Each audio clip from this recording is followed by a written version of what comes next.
Hola, mi nombre es Brian Suárez y en este video les voy a hablar de anatomía y fisiología cardiovascular.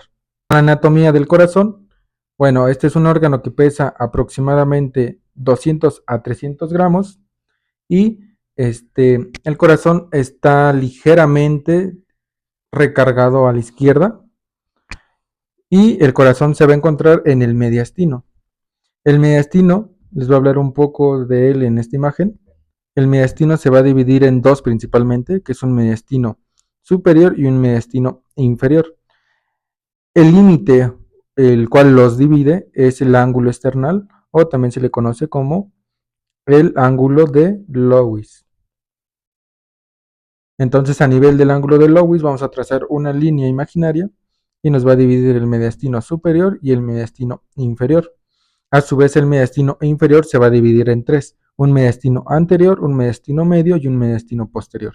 El que nos interesa ahorita es el mediastino medio, ya que ahí es donde se encuentra el corazón, y los límites del mediastino medio es el pericardio del corazón, que más adelante vamos a ver qué es el pericardio y cómo se divide, pero básicamente el pericardio es como la capa más externa del corazón,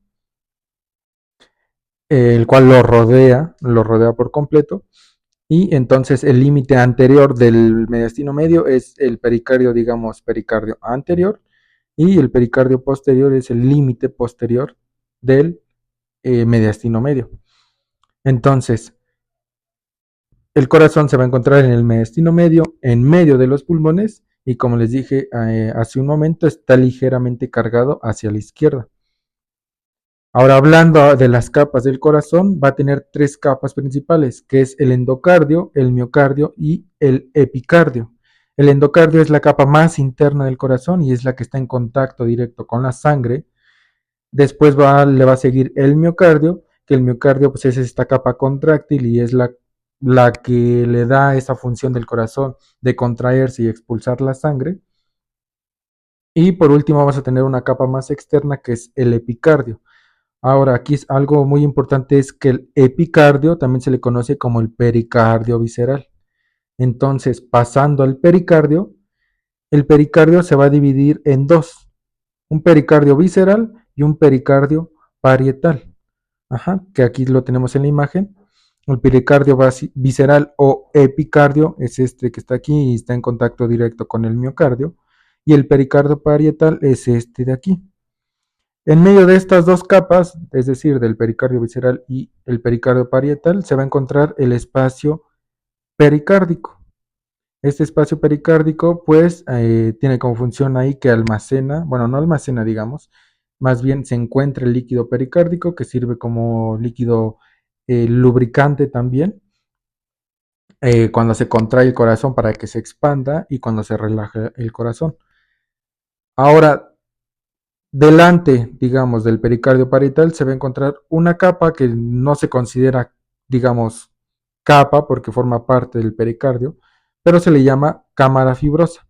Esta cámara fibrosa también se le conoce como pericardio fibroso y esta tiene como función el sostén del corazón hacia el tórax, es decir, mantener en su lugar al corazón. Entonces, tenemos, ya resumiendo todo, tres capas: el endocardio, el miocardio y el epicardio. El epicardio también recibe el nombre de pericardio visceral, y entonces el pericardio se va a dividir en un pericardio visceral y un pericardio parietal. Y estas dos capas, visceral y parietal, se le conoce también como pericardio seroso, pero a las dos se les da ese nombre. Y lo que les decía, al final vamos a tener como esta capita de tejido conjuntivo que se le va a llamar pericardio fibroso y su única función es darle sostén al corazón. Continuando ahora ya con las cavidades del corazón, pues vamos a tener que tiene cuatro cavidades o cuatro cámaras: dos ventrículos y dos aurículas. Vamos a tener una aurícula derecha y una aurícula izquierda, un ventrículo derecho y un ventrículo izquierdo. Ahora, si lo dividimos, tanto aurícula y ventrículo derecho también se le llama bomba derecha, y lo que es aurícula izquierda y ventrículo izquierdo se le llama bomba izquierda. Ahora vamos a hablar de cómo es que fluye la sangre dentro del corazón. Primero, pues va a tener que llegar sangre al corazón. Ajá, ¿y cómo va a llegar la sangre al corazón? Pues por dos venas de gran calibre, que es la vena cava superior y la vena cava inferior.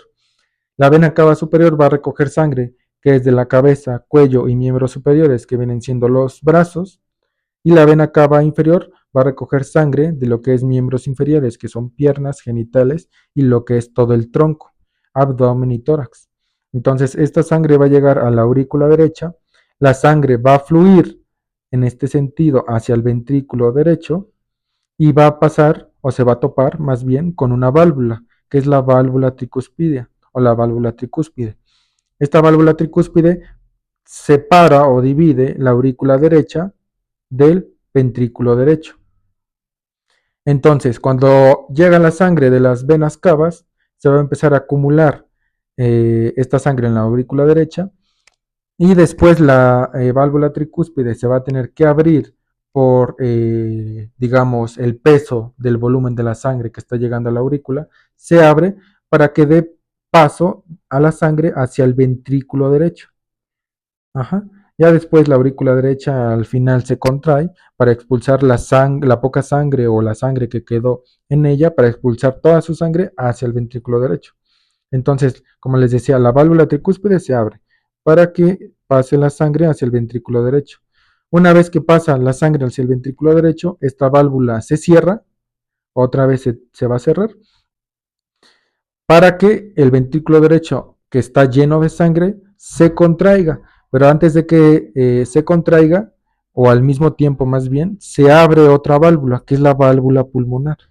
Esta válvula pulmonar se encuentra en la arteria pulmonar, la cual al momento de que se contrae el ventrículo derecho, pasa la sangre por esta válvula hacia la arteria pulmonar, y una vez que el ventrículo derecho se acabó de contraer, que esto se le llama sístole en el corazón, esta válvula se vuelve a cerrar, es decir, se vuelve a cerrar. ¿Para qué? Para que la sangre no regrese de nuevo, más bien, hacia el ventrículo derecho.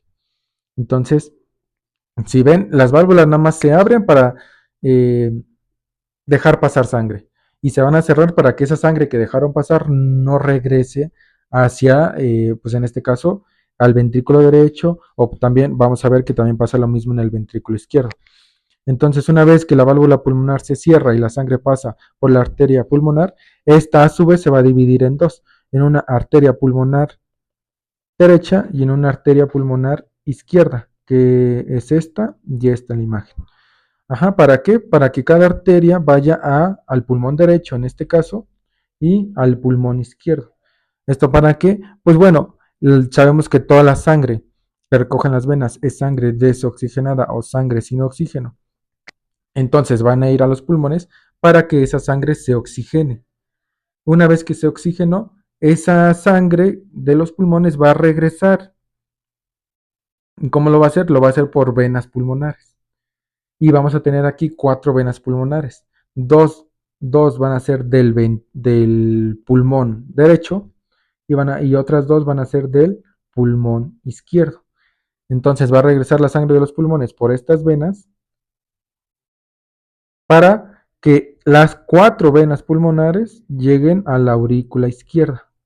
Toda la sangre va a llegar ahí a la aurícula izquierda. Y de igual forma, como les dije en la bomba derecha, igual va a haber una válvula que va a separar tanto el ventrículo izquierdo de la aurícula izquierda, y es la válvula mitral. Esa válvula mitral igual va a estar cerrada, y cuando la sangre empiece a llegar a la aurícula izquierda, esta por el mismo peso de la sangre se va a empezar a abrir para dejar pasar la sangre hacia el ventrículo izquierdo. Y aquí el ventrículo izquierdo se va a empezar a llenar poco a poco, y una vez que la aurícula izquierda se contraiga para expulsar la sangre que quedó en ella, o la sangre remanente, digamos, como les expliqué en la aurícula derecha, también se contrae, pasa la sangre, y es ahí cuando la válvula mitral se va a cerrar, el ventrículo izquierdo se contrae y a su vez se va a abrir otra válvula, que en este caso ahora es la válvula aórtica. Y bueno, se llama válvula aórtica porque va a dejar pasar la sangre ahora a la aorta. Entonces, el ventrículo izquierdo se contrae, se abre la válvula aórtica, fluye la sangre por la aorta, y cuando se acaba de contraer el ventrículo izquierdo, esta válvula se cierra para que la sangre no regrese en cierta forma y fluya por la aorta. Y la aorta, pues sabemos que es la gran arteria, ¿no? De gran calibre que tenemos en el cuerpo, que esta aorta pues, se va a dividir en más ramas por toda su trayectoria para irrigar ahora sí todo el cuerpo, todo tejido del cuerpo. Entonces, bueno, iniciando, como les decía, ¿no? Fluye la sangre por la aorta, pero vamos a tener lo que es el callado aórtico, que es esta curvita de la aorta, la cual va a dar tres ramas, que es la arteria subclavia izquierda y la arteria carótida izquierda. Y en este caso, este ya no se va a llamar ni arteria carótida ni arteria subclavia. Este es el tronco brachiocefálico, que esta a su vez se va a dividir en dos, que es la arteria subclavia derecha y la arteria carótida derecha, en resumen, ¿no? Entonces, pues como ven, es un poco tal vez complejo todo esto, pero pues repasando estos temas, pues, se nos va a quedar poco a poco estos conceptos.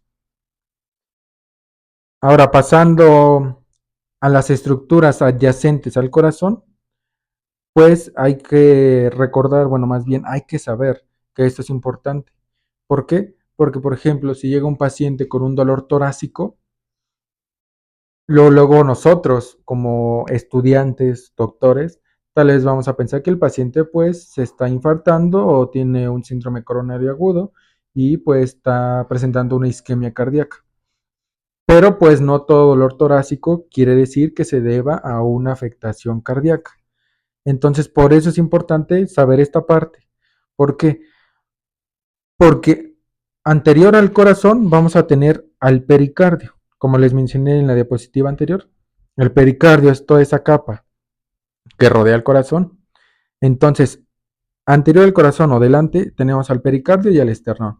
Entonces, en una patología, por ejemplo, en una pericarditis, que se los puse aquí en esta imagen, que es el aumento del líquido pericárdico en el espacio pericárdico, puede provocar alteraciones, bueno, no alteraciones, más bien puede provocar un dolor torácico y alteraciones en el electrocardiograma.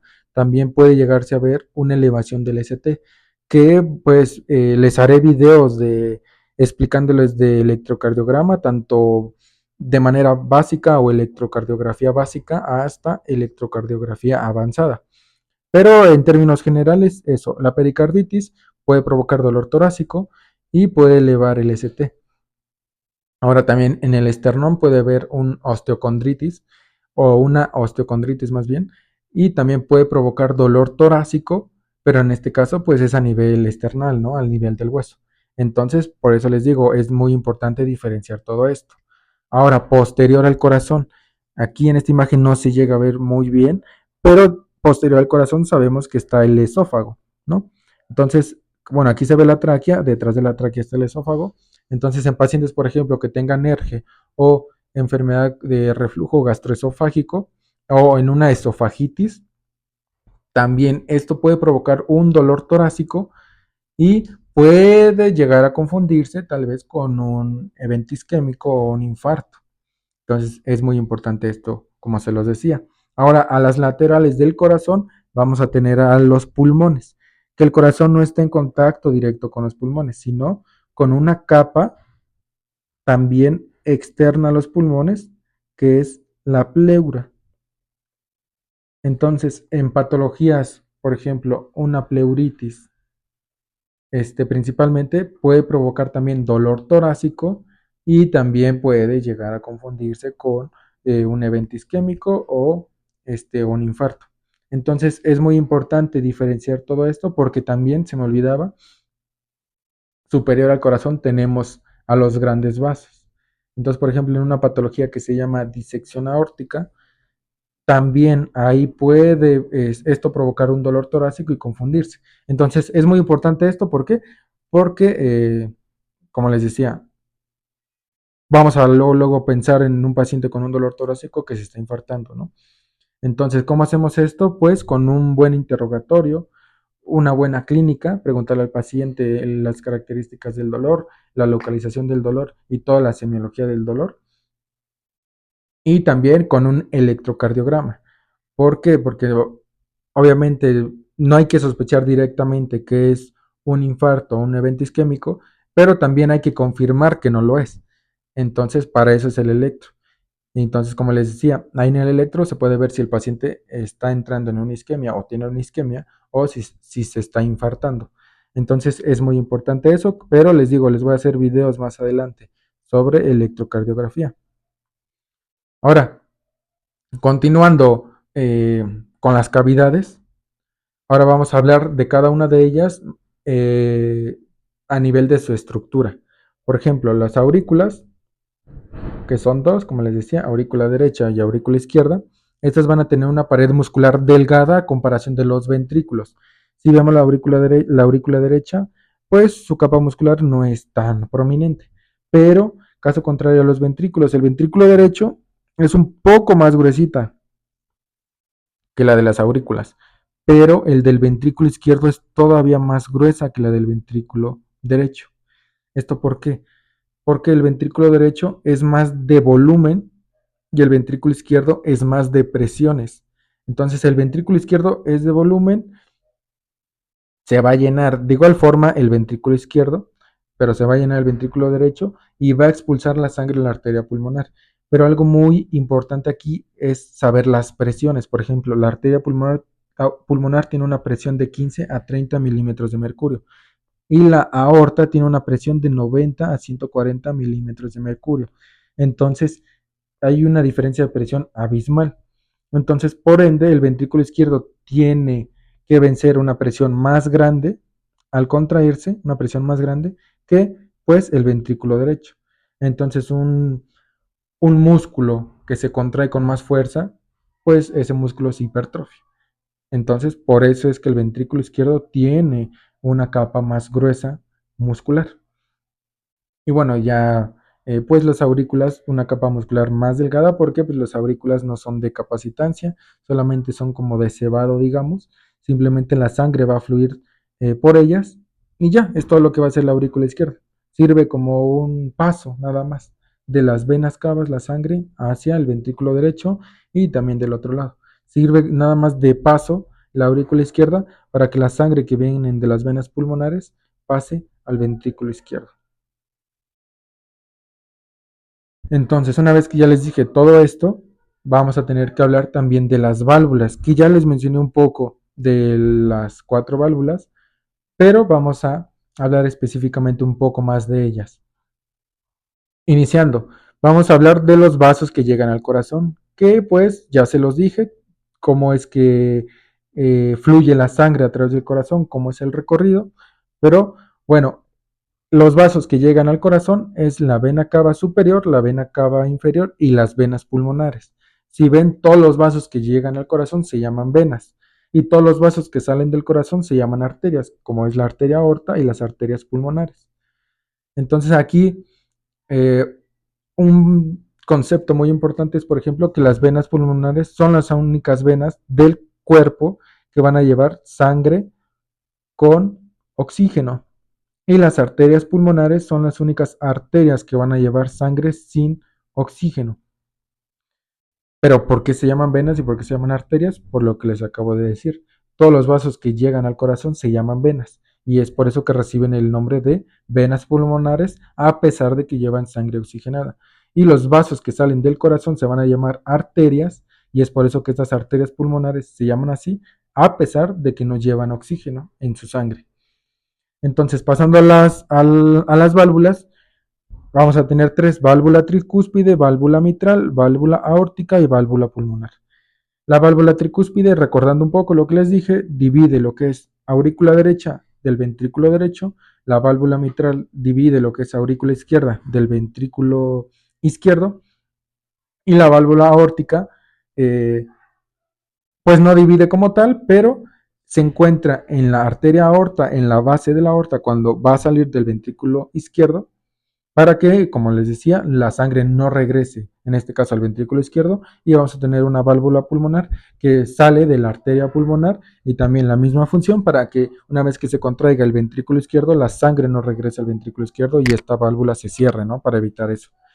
Pero, ¿por qué se llama válvula tricúspide? Porque la válvula tricúspide tiene tres valvas. Uh-huh.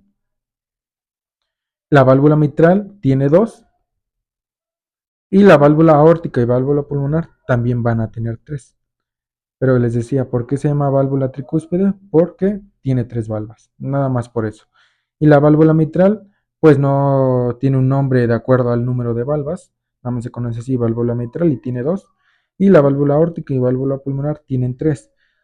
Ahora, cada valva tiene su nombre. Y aquí en esta imagen se los puse. La válvula pulmonar, les decía, tiene tres valvas y se van a llamar valva semilunar anterior, valva semilunar derecha y valva semilunar izquierda. Ahí están las tres valvas que les dije. La válvula aórtica también les decía, tiene tres valvas y también se llaman valva semilunar derecha o también se le puede llamar valva semilunar derecha coronaria, valva semilunar izquierda o valva semilunar izquierda coronaria y una valva semilunar posterior o también valva semilunar no coronaria. Que eso más adelante se los voy a explicar cuando veamos la circulación coronaria. Pero bueno, siguiendo con las valvas, tenemos a la válvula mitral que les dije que tenía dos valvas, perdón, una valva anterior y una valva posterior.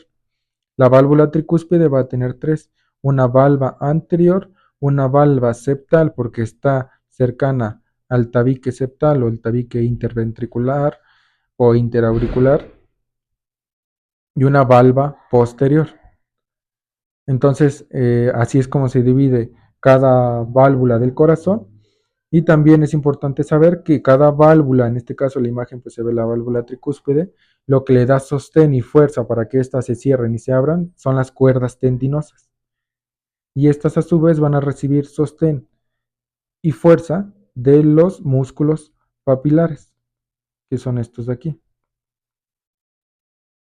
Entonces, resumiendo un poco todo, pues bueno, válvula pulmonar, válvula aórtica van a tener tres valvas, ambas se van a llamar válvulas semilunares derecha e izquierda, y la otra válvula semilunar posterior o no coronaria. En el caso de la válvula pulmonar, la tercera se llama válvula semilunar anterior, la válvula tricúspide una valva anterior, septal y posterior, y la válvula mitral una anterior y una posterior. Y bueno, hasta aquí vamos a dejar este video. En el siguiente video les voy a hablar sobre la circulación coronaria, también vamos a abarcar fisiología cardiovascular y una vez terminando esos temas, también voy a hacer unos videos de electrocardiograma. Vamos a iniciar desde antecedentes de electro, historia del electrocardiograma, electrocardiografía básica y electrocardiografía avanzada. Y bueno, si les gustó el video, pues denle like y suscríbanse al canal y estén atentos a la segunda parte.